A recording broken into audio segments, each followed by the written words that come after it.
Never give your partner another chance if they did these 7 things. Stoic philosophy. Second chances can be powerful. They offer hope, a chance to rebuild what was broken. But let's face it, some actions cross a line so deep that no apology, no matter how sincere, can ever undo the damage. These aren't simple mistakes or misunderstandings. They're betrayals that shake the very foundation of trust, leaving emotional scars that linger long after the words, "I'm sorry," are spoken. Picture this. Someone you loved and trusted has done something so hurtful it makes you question not just the relationship but your own judgment. Would you open the door for them again? Before you decide, consider this. Sometimes walking away isn't about holding a grudge or seeking revenge. It's about protecting your peace, your values, and your future. In today's video from Stoic in Your Life, we're diving into 7 actions so destructive that giving a second chance could cost you more than you realize. These aren't just deal breakers. They're critical lessons in self-respect, personal boundaries, and the kind of wisdom that Stoic philosophy teaches us about love and resilience. Stick around, because the 7th one might completely change the way you view forgiveness and your relationships forever. And if this resonates with you, don't forget to like, subscribe, and share. It might be exactly what someone else needs to hear today. Let's get started. Number 1. Repeated lying. There's a common belief that everyone deserves a second chance, but the hard truth is, some actions reveal a person's character so clearly that offering another chance isn't an act of kindness. It's an invitation for more pain. As men navigating relationships, careers, and life's many battles, we often feel the pressure to be the bigger person, to forgive and move forward. But Stoic philosophy teaches us that wisdom isn't found in blind forgiveness. It's in recognizing patterns, protecting our peace, and honoring our values. As Marcus Aurelius once said, "The impediment to action advances action. What stands in the way becomes the way." In relationships, the very obstacles, the betrayals, the lies, aren't just painful experiences. They're lessons, signposts pointing us toward a deeper understanding of ourselves and the boundaries we need to set. Trust isn't just the foundation of a relationship, it's the entire structure. Every word, every promise, is like a brick, laid carefully to build something strong and secure. But when those bricks are cracked with lies, especially lies that are repeated over time, the structure isn't just unstable, it's dangerous to stand under. A single lie might be a mistake, a moment of weakness, but when dishonesty becomes a pattern, it reveals more than just bad behavior. It exposes a deep disregard for your trust and intelligence.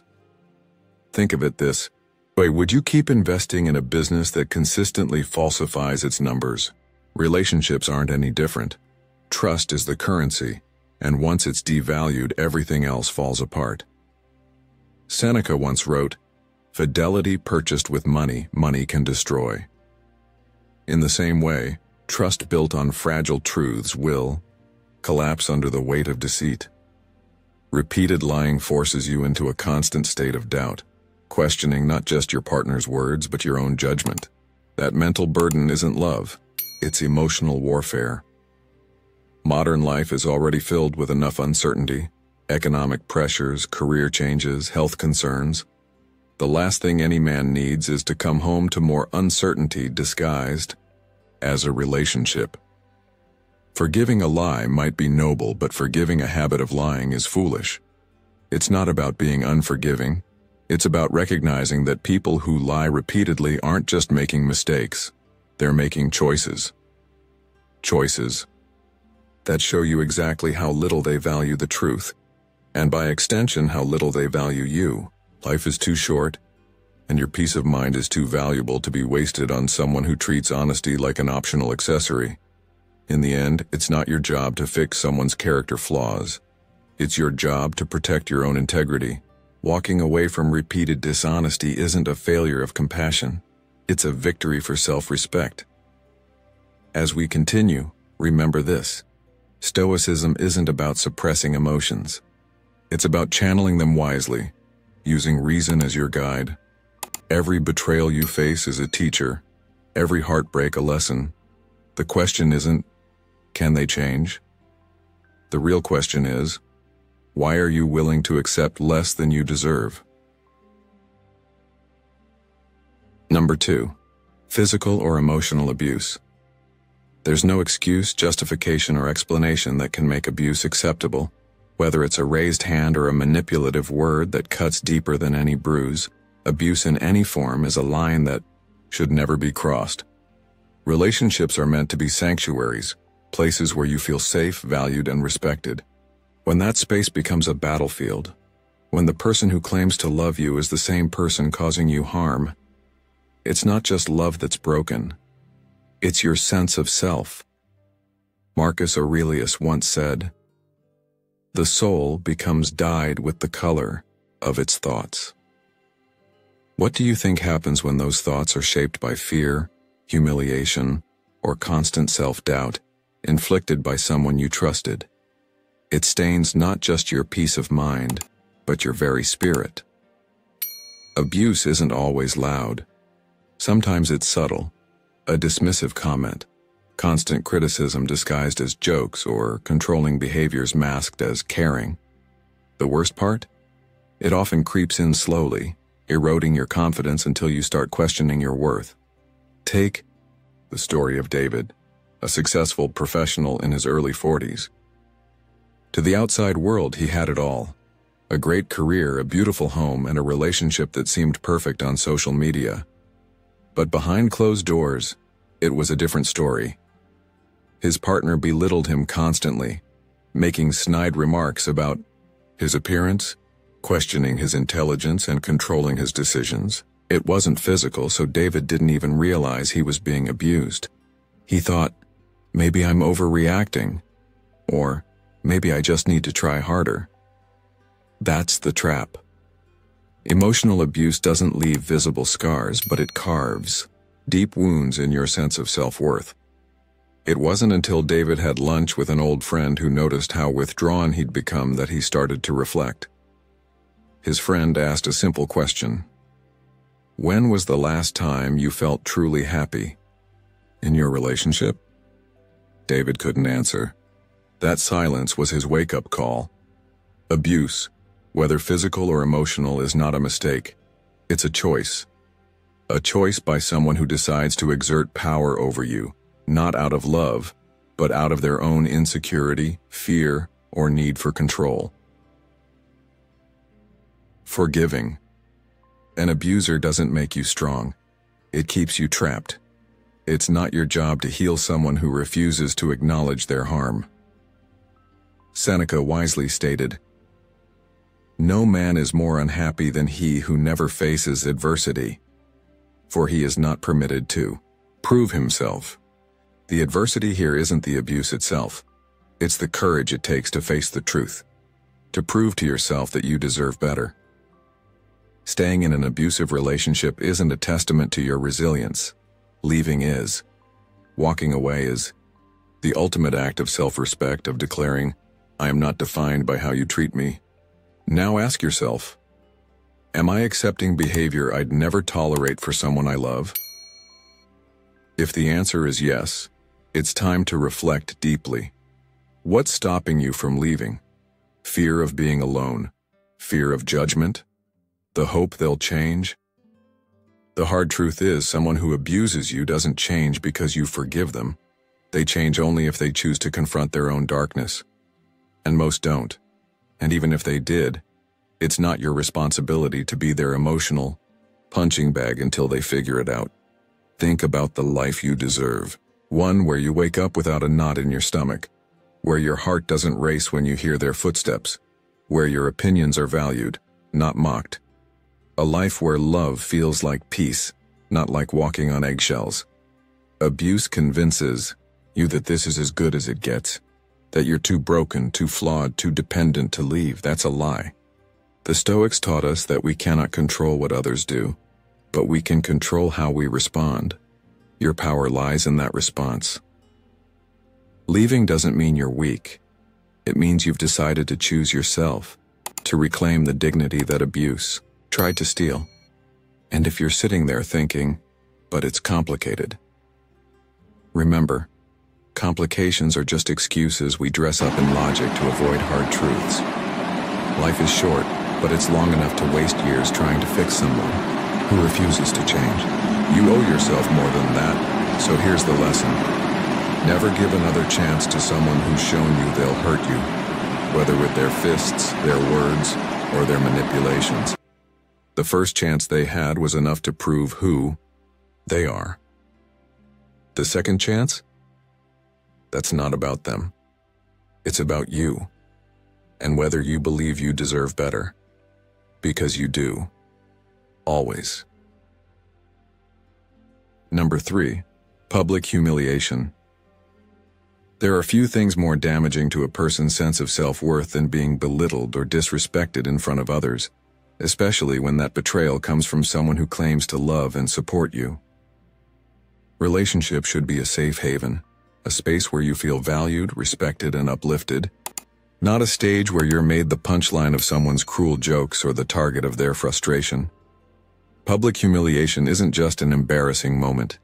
It's a deliberate act that undermines your dignity, erodes your self-confidence, and plants seeds of self-doubt that can linger long after the incident has passed. Imagine sitting at dinner with friends sharing laughs when suddenly your partner makes a cutting remark about something personal, maybe a jab at your career, your intelligence, or even your appearance.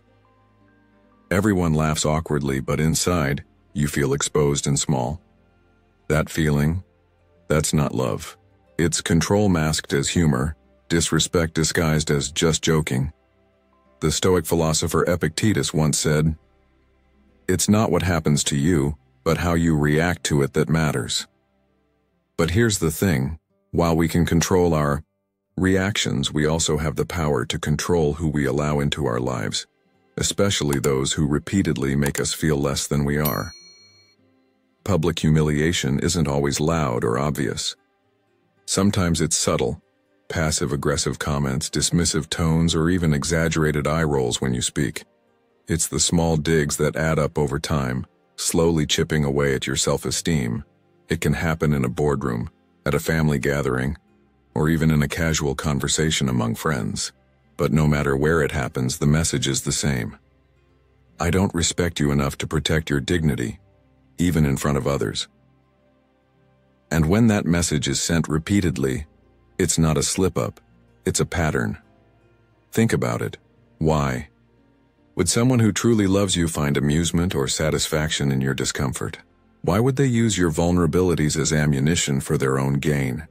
Seneca once wrote, "A man's worth is no greater than the worth of his ambitions." If someone's ambition is to feel superior by making you feel inferior, they're showing you exactly who they are. Let's bring this into a modern context. Consider Mark, a successful professional who seemed to have it all. A great job, a supportive network, and what appeared to be a loving relationship.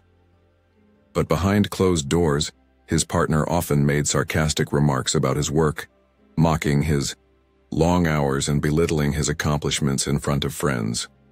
At first, Mark laughed it off, convincing himself it was harmless teasing. But over time, he noticed how those comments stuck with him, making him second-guess his decisions and feel inadequate. It wasn't until a close friend pulled him aside after one particularly harsh jab and asked, "Why do you let her talk to you like that?" that Mark realized the emotional toll it had taken. That's the thing about public humiliation. It's not just about the moment. It's about how it makes you feel long after the laughter has faded. It's the echo of those words that lingers in your mind, slowly eroding your confidence. Now ask yourself this. Have I ever felt smaller because of someone I love? If the answer is yes, it's time to reflect on why you've tolerated that behavior. Is it because you hope they'll change? Because you think it's not a big deal? Or because you've convinced yourself that you're being too sensitive? Here's the truth. Respect isn't negotiable, and it's not something you should have to earn in a relationship. It should be the foundation. A partner who loves you will protect your dignity, not jeopardize it for a cheap laugh or to feel superior. Stoicism teaches us to remain calm and composed in the face of adversity, but it doesn't mean we should accept mistreatment. Marcus Aurelius wrote, "The best revenge is to be unlike him who performed the injury." In other words, don't stoop to their level, but don't allow them to continue either.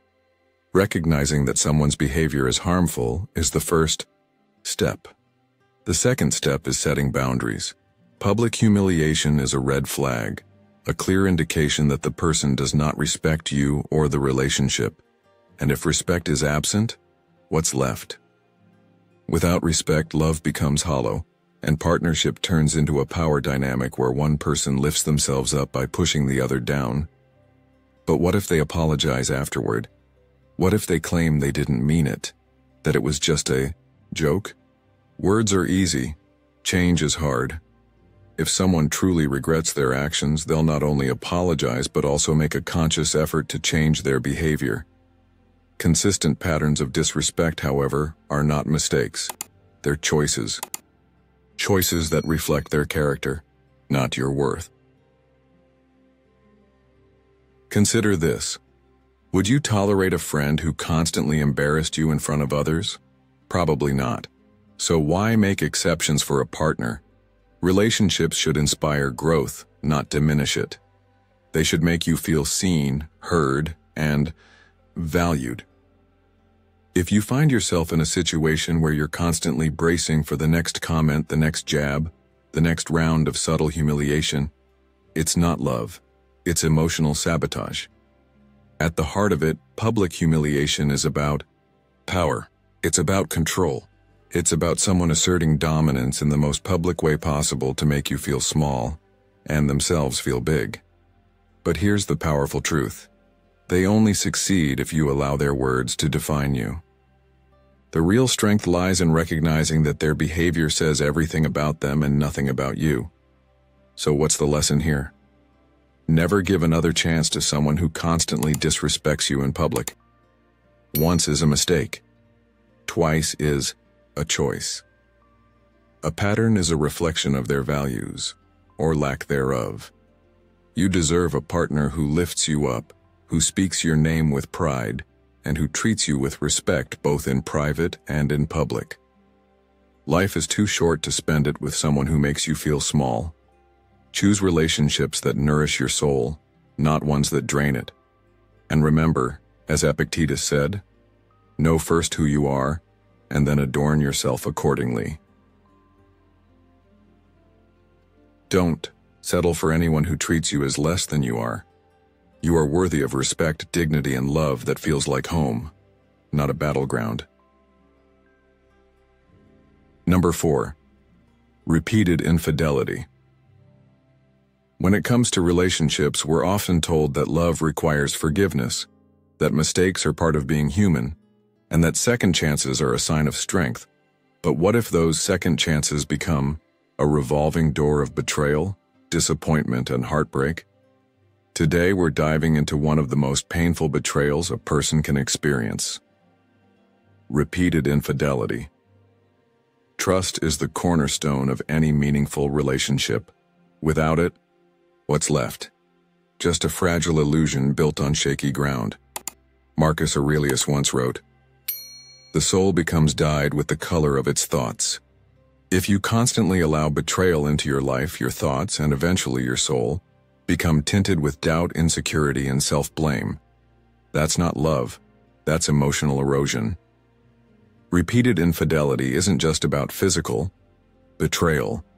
It's about broken promises, shattered trust, and the emotional manipulation that often follows when someone convinces you to forgive them, only to repeat the same offense. Let's get real. Cheating doesn't happen by accident. It's not like tripping over a loose rug. It's a series of conscious decisions, each one a step away from loyalty and respect. The first time someone cheats, it's a betrayal. The second time, it's a pattern. By the third time, it's not a mistake anymore, it's who they are. Now think about that for a second. How many times have you excused behavior because you hoped it would change? How many times have you been told it was a one-time thing, only to discover it wasn't?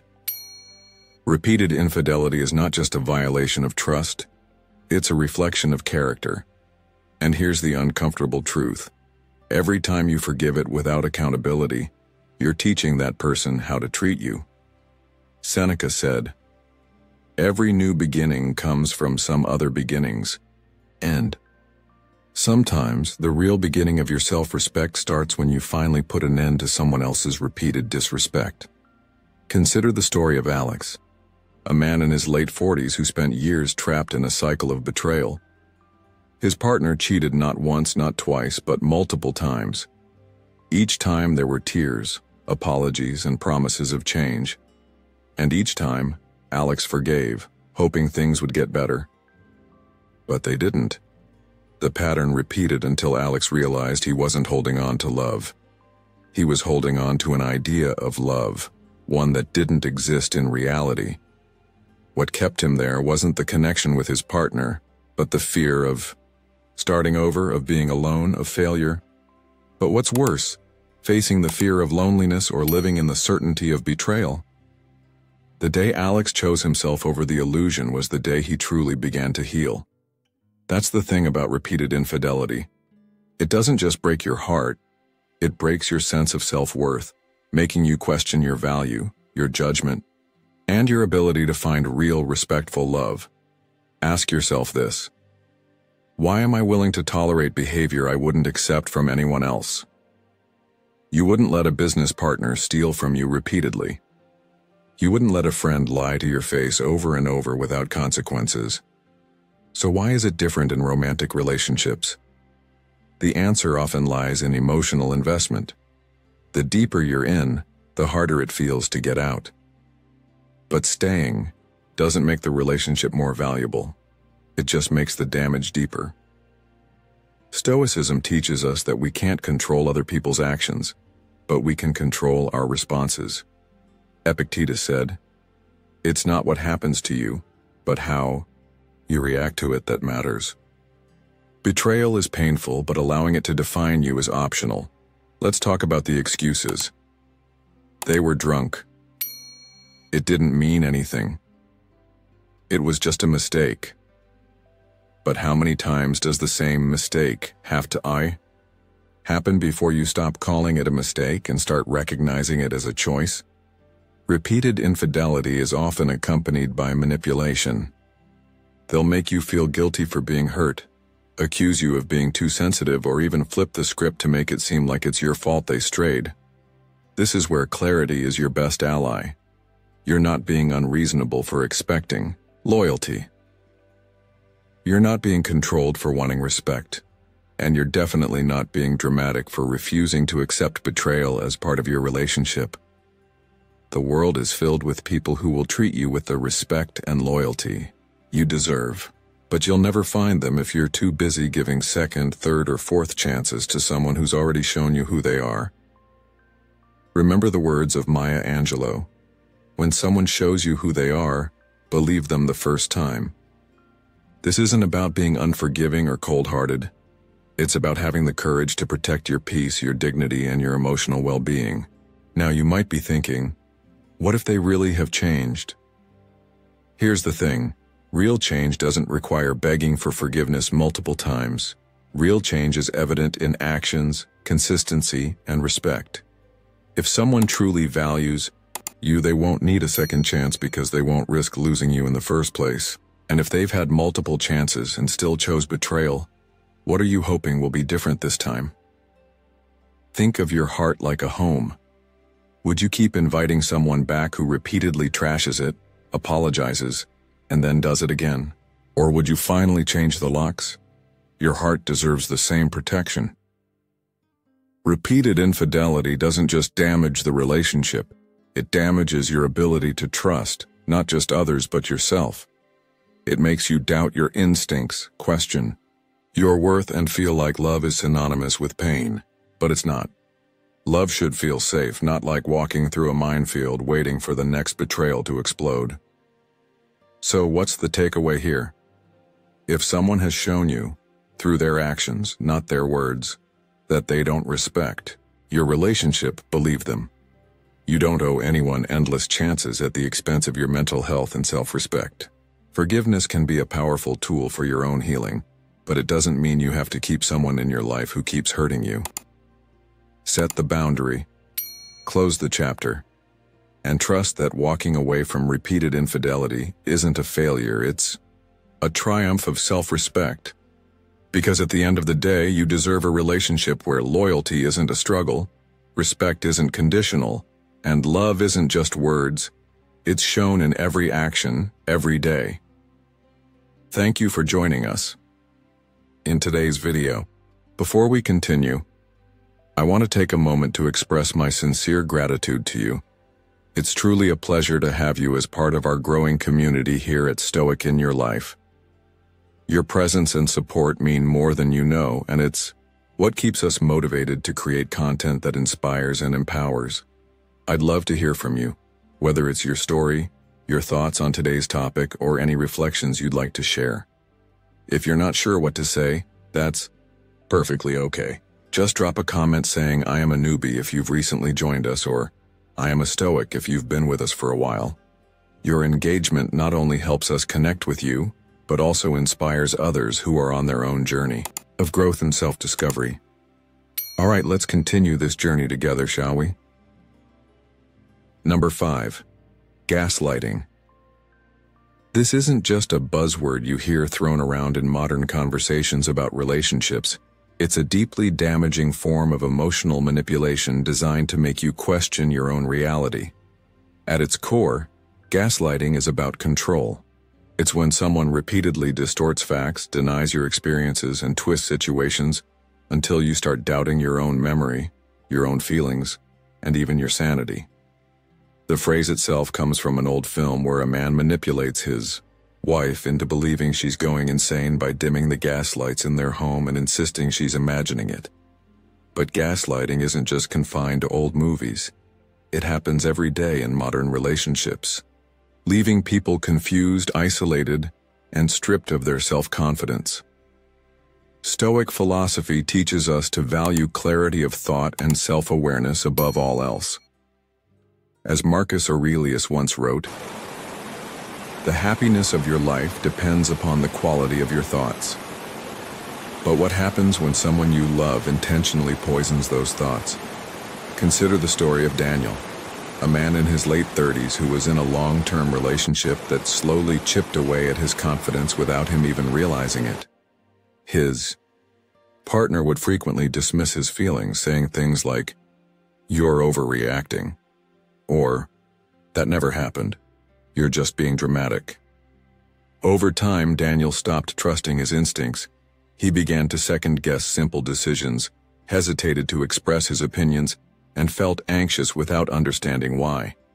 He didn't recognize it as gaslighting because it wasn't overt abuse. It was subtle, insidious, hidden beneath layers of so-called love and concern. It wasn't until a friend pointed out how different he'd become that he started to reflect. Why did he feel like he was always walking on eggshells? Why did he doubt himself even in situations where he was clearly right? That's the devastating power of gaslighting. It doesn't just confuse you, it changes you. Gaslighting isn't about occasional misunderstandings. We all miscommunicate from time to time, but when someone constantly denies your reality, dismisses your feelings, and makes you feel like the problem for even bringing it up, that's not miscommunication, it's manipulation. It's like standing in the rain while someone insists it's sunny, and over time, you start to question if you're ever feeling the raindrops correctly. Seneca once said, "We suffer more, often in imagination than in reality." But what happens when someone intentionally manipulates that imagination, making you suffer not because of what's real, but because of the distorted version of reality they've created for you? Now ask yourself, have I ever felt like I was the problem even when deep down I knew I wasn't? That feeling isn't just insecurity. It could be the result of someone constantly undermining your perception of events. A gaslighter thrives on your self-doubt. because it gives them control. The more you question yourself, the less likely you are to question them. This dynamic is toxic because it doesn't just damage your relationship with them, it damages the relationship you have with yourself. The hardest part about recognizing gaslighting is that it often comes wrapped in charm and affection. A gaslighter doesn't start the relationship with obvious manipulation. They build trust first, then slowly erode your confidence. One day it's, you're remembering it wrong. And the next it's, you're crazy. I never said that. And because you love them, you believe them, or at least you believe in the possibility that they might be right. That's how it traps you. You're not just fighting to be heard, you're fighting to believe yourself. Stoicism teaches us to seek truth, not comfort. It's easier to believe the comforting lie that maybe you're just too sensitive than to face the painful truth that someone you love is manipulating you. But clarity only comes when you're willing to confront the uncomfortable. Epictetus once said, "It's not what happens to you, but how you react to it that matters." When you realize you're being gaslighted, your reaction matters more than anything. Do you shrink into self-doubt, or do you reclaim your reality? Think about how much energy you've spent trying to convince someone of your feelings, trying to prove your version of events, trying to be reasonable in the face of their denial. Now consider this. Why should you have to convince someone to respect your feelings in the first place? Respect isn't something you negotiate. It's either there or it's not. A partner who genuinely cares about you won't make you feel like your emotions are invalid. They won't rewrite history to win an argument. They won't gaslight you into submission because love isn't about control. It's about connection. And if you're wondering, can a gaslighter change? The answer is complicated. Change is possible, but only if the person acknowledges their behavior and actively works to correct it. The problem with gaslighting is that it's rooted in denial. If someone can't even admit they're manipulating reality, how can they change it? Holding out hope for change without accountability keeps you trapped in a cycle of emotional abuse. You deserve more than that. You deserve relationships where your voice is heard, your feelings are validated, and your reality isn't up for debate. Leaving a gaslighting relationship isn't easy because by the time you realize what's happening, your self-esteem has already been eroded. You might feel like you're overreacting, that maybe it's not as bad as it seems. That's the gaslighting talking. Trust that inner voice, the one that's been buried under layers of doubt. That voice is your truth. Marcus Aurelius reminds us, if you are distressed by anything external, the pain is not due to the thing itself but to your estimate of it, and this you have the power to revoke at any moment. You have the power to revoke the hold gaslighting has on you. It starts with recognizing it, then refusing to accept it, and finally walking away from it. So here's the lesson. Never give another chance to someone who consistently gaslights you. The first time might confuse you. The second time might make you question yourself. But by the third time, you have to recognize the pattern for what it is: emotional abuse. Forgiveness is powerful, but it should never come at the cost of your sanity. You are not too sensitive. You are not imagining things, and you are not the problem. The problem is someone who needs to manipulate your reality to maintain control. The moment you see that clearly is the moment you take back your power. And that's where real freedom begins. Number 6, controlling behavior. When you think of love, what comes to mind? Maybe it's partnership, support, freedom, and mutual respect. But love that demands control over your actions, thoughts, and decisions is not love at all. It's manipulation wrapped in the illusion of care. Controlling behavior doesn't always show up as an iron fist. Sometimes it wears the mask of concern, disguised with words like, "I'm just looking out for you," or "I know what's best for us." At first, it might seem harmless, even flattering, as if someone cares enough to be deeply involved in your life. But over time, those subtle checks turn into constant monitoring, opinions turn into demands, and what seemed like love starts to feel like a cage. Marcus Aurelius once said, "You have power over your mind, not outside events. Realize this and you will find strength." But when someone constantly tries to take that power from you, making decisions for you, limiting your independence, and isolating you from people who support you, it chips away at your autonomy and self-worth.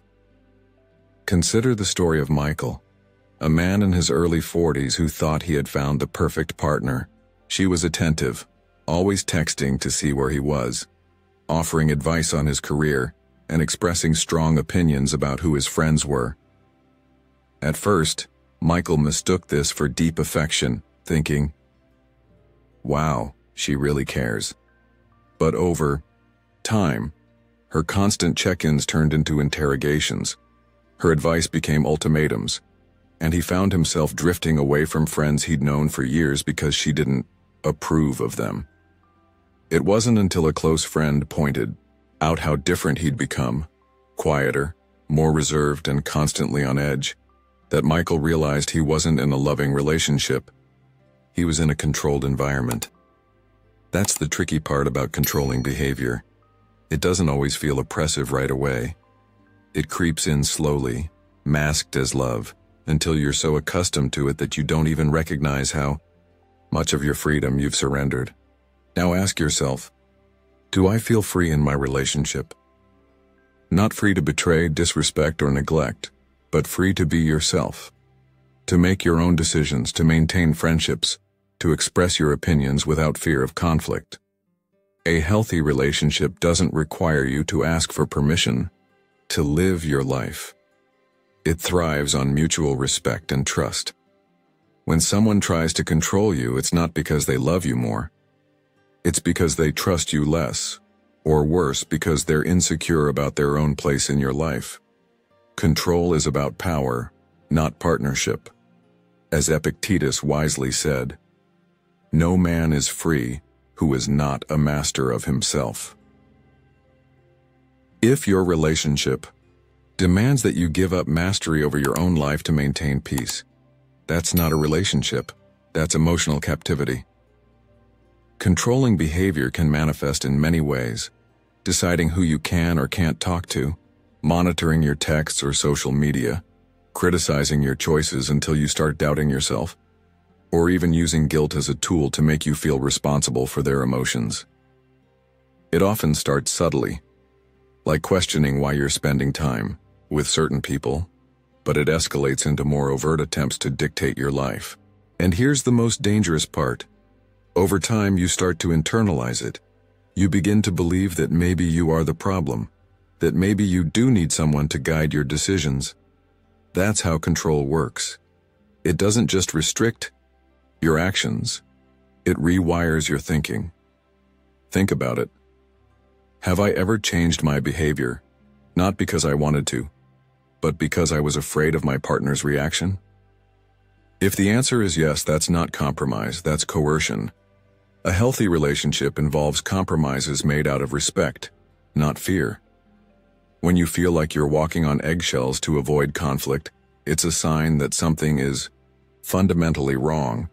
True love doesn't suffocate you, it gives you room to grow. It celebrates your individuality, your friendships, your ambitions, not just the parts of you that make the other person feel secure. But what if they say it's because they care, that they just want what's best for you? Here's the thing, caring doesn't mean controlling. You can support someone without dictating their life. You can express concern without demanding compliance. The moment care becomes controlled, it stops being about love and starts being about power. And no amount of justification can change that. Seneca once said, "He who is brave is free." It takes courage to recognize when you're in a controlling relationship because it often comes with emotional manipulation, guilt tripping, gaslighting, and even threats of what will happen if you leave. But here's the truth. Staying in a relationship out of fear isn't safety. It's self-abandonment. Leaving isn't easy, especially when the control has been subtle and gradual. You might worry about being alone, about starting over, about whether you're overreacting. But ask yourself this. If I had a friend describing my situation, what advice would I give them? Chances are you'd tell them they deserve better. So why don't you deserve the same? The first step to reclaiming your freedom is recognizing that you're not responsible for someone else's insecurity. You don't owe anyone control over your life just because they say they love you. Real love respects boundaries, it doesn't bulldoze them. Remember, as Marcus Aurelius said, you have power over your mind, not outside events. Realize this, and you will find strength. Don't give that power away to anyone who doesn't deserve it. Your freedom, your peace, and your self-respect are worth more than any relationship that demands you give them up. Number 7. Lack of accountability. In any relationship, accountability is the cornerstone of growth, respect, and trust. Without it, you're left navigating a dynamic where one person carries the emotional weight while the other deflects, blames, or outright denies their role in the relationship's challenges. Stoic philosophy teaches us to own our actions, confront our mistakes, and continuously strive for personal improvement. As Marcus Aurelius wisely said, waste no more time arguing about what a good man should be. Be one. This quote highlights the essence of accountability. It's not about words or excuses, it's about actions and personal responsibility. When a partner consistently refuses to take accountability, it's more than just frustrating. It's a red flag that signals emotional immaturity, lack of self-awareness, and an unwillingness to engage in the hard work necessary to maintain a healthy relationship. Accountability isn't about perfection. It's about recognizing when you've hurt someone, taking ownership of that hurt, and making genuine efforts to change. Consider the story of John, a man in his early 50s who spent years in a relationship with someone who never accepted responsibility for their actions. Whenever conflicts arose, his partner would shift the blame.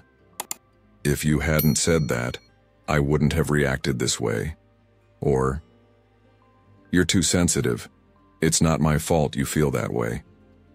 Over time, John found himself questioning his own reality, walking on eggshells to avoid triggering arguments and taking responsibility for things that weren't his fault, just to keep the peace. This is the toxic cycle of being with someone who lacks accountability. It wears you down, erodes your self-esteem, and leaves you carrying emotional burdens that aren't yours to bear. Seneca once said, "No man was ever wise by chance." Wisdom comes from reflection, from owning our mistakes, and from learning through them. A partner who refuses to acknowledge their role in conflicts denies themselves the opportunity for growth and denies you the respect you deserve. Think about it. Have I found myself apologizing for things I didn't do just to avoid conflict? If the answer is yes, that's a sign of an imbalance rooted in one person's refusal to be accountable. Healthy relationships are partnerships where both individuals recognize their flaws, admit when they're wrong, and actively work to do better. When that's missing, the relationship becomes lopsided, with one person constantly compensating for the other's emotional immaturity. Accountability isn't about assigning blame. It's about creating a space where both people feel safe to express their feelings, knowing those feelings will be heard, respected, and addressed with sincerity. In modern relationships, lack of accountability often shows up in subtle ways: deflecting responsibility with humor, minimizing the impact of hurtful actions, or even using emotional manipulation to make you feel like the problem. Statements like, "I guess I'm just the worst, huh?" Or, "Well, sorry I'm not perfect like you," aren't real apologies. They're tactics to shift focus away from the issue and onto your reaction. This not only invalidates your feelings, but also creates a dynamic where genuine concerns are dismissed rather than addressed. Epictetus taught, "It is impossible for a man to learn what he thinks he already knows." A partner who refuses to acknowledge their faults is someone who has closed the door to growth, both for themselves and the relationship. Consider the impact of this behavior on your mental and emotional well-being. When you're in a relationship with someone who never admits fault, you begin to internalize the belief that you're always the problem. This can lead to self-doubt, anxiety, and a diminished sense of self-worth. It's like trying to build a house on a shaky foundation. No matter how much effort you put into the structure, it will never be stable because the ground beneath it is compromised. Relationships require mutual effort, and without accountability, that effort becomes one-sided, leaving you exhausted and emotionally drained. Ask yourself, do I feel emotionally safe in this relationship? Can I express my feelings without fear of dismissal or blame? If the answer is no, it's time to reassess whether this dynamic is serving your well-being. A partner who values you will take responsibility for their actions, not because they're perfect, but because they respect you enough to own their mistakes and work towards better behavior. Accountability fosters trust, and without it, trust erodes, leaving behind resentment and emotional distance. It's important to recognize that lack of accountability isn't always intentional. Some people genuinely struggle with self-reflection because they were never taught how to process emotions healthily. However, while understanding the root cause of this behavior can foster empathy, it doesn't excuse it.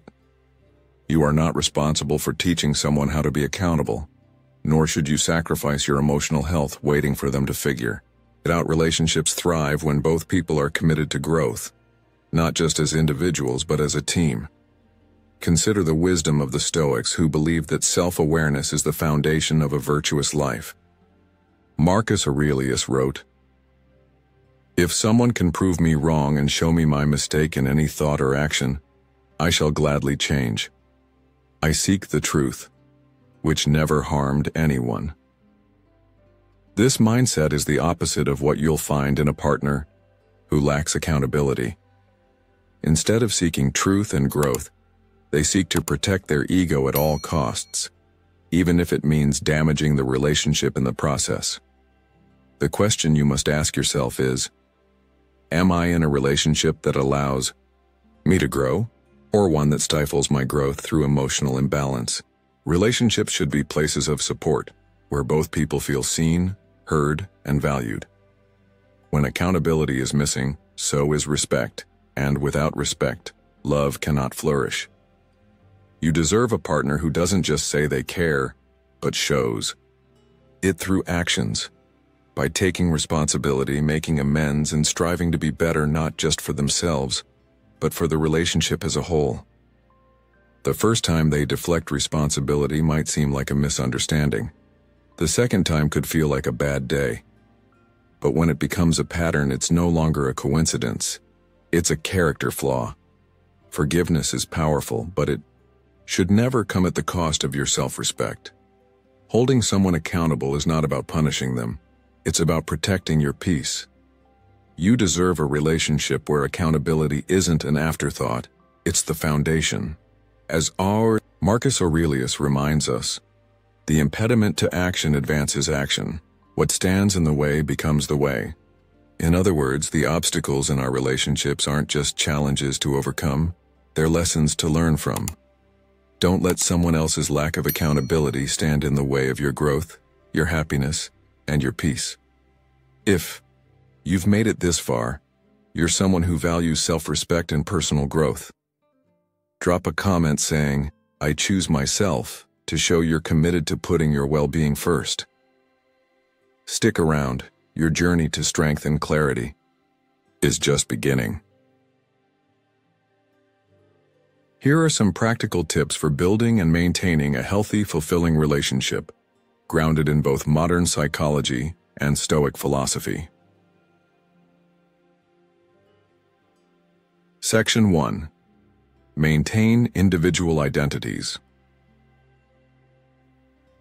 In the landscape of a healthy relationship, one of the most underrated but essential pillars is the ability to maintain your own identity. Too often, people fall into the trap of losing themselves in their relationships, blending their personal interests, goals, and friendships into the shared space of partnership until they can't distinguish where one ends and the other begins. While closeness and connection are vital, it's equally important to nurture your own hobbies, passions, and friendships. Imagine a garden where only one type of flower grows. It may be beautiful at first, but over time it becomes monotonous. Now, picture a vibrant garden filled with diverse plants, each thriving in its own space, contributing to the garden's overall beauty. That's what maintaining individuality in a relationship looks like. It's about having your own world, your own interests, your own ambitions, and encouraging your partner to do the same. This creates a dynamic where both people bring something fresh and exciting to the relationship, rather than relying solely on each other for fulfillment. Dependency can breed resentment, because when your sense of happiness is tied entirely to another person, it places an unrealistic burden on them to be everything for you, your confidant, therapist, cheerleader, and life purpose. Over time, this can create tension and emotional fatigue. However, when both individuals are grounded in their own identities, they approach the relationship as whole people, not incomplete halves looking to be filled. This fosters mutual respect, as both partners admire and support each other's growth without feeling threatened by independence. The strongest relationships aren't the ones where two people are constantly together, but the ones where they can be apart, pursue their own paths, and still choose to come back to each other, not out of need but out of genuine desire. Section 2. Choose growth over comfort. Growth and comfort rarely coexist. In relationships, it's easy to fall into the rhythm of routine, avoiding uncomfortable conversations or conflicts to keep the peace. But here's the truth. Avoiding issues doesn't make them disappear. It buries them, and over time, that emotional clutter can suffocate a relationship. Conflict isn't the enemy.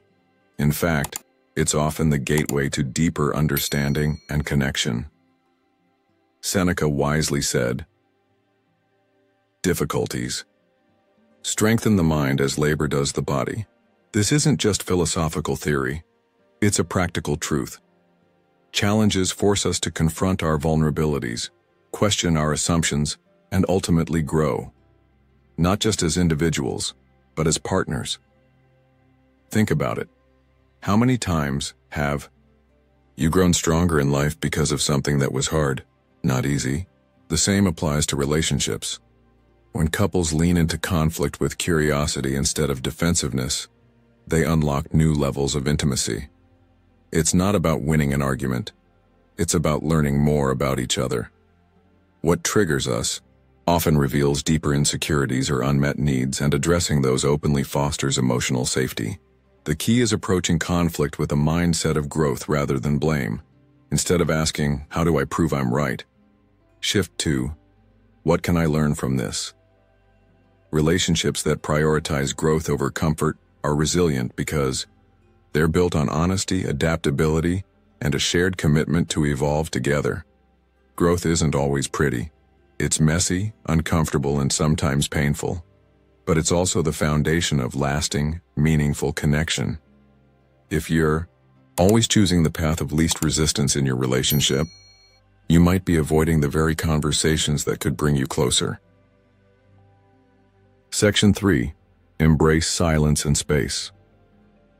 In a world that glorifies constant connection, it's easy to mistake silence for distance and space for disinterest. But the truth is, healthy relationships aren't measured by how much time you spend together or how often you're talking. In fact, the ability to sit in comfortable silence with someone is one of the most profound signs of trust and emotional security. Epictetus once said, "Man is not worried by real problems so much as by his imagined anxieties about real problems." Often, we project our fears onto silence, assuming that if things aren't constantly buzzing with conversation, something must be wrong.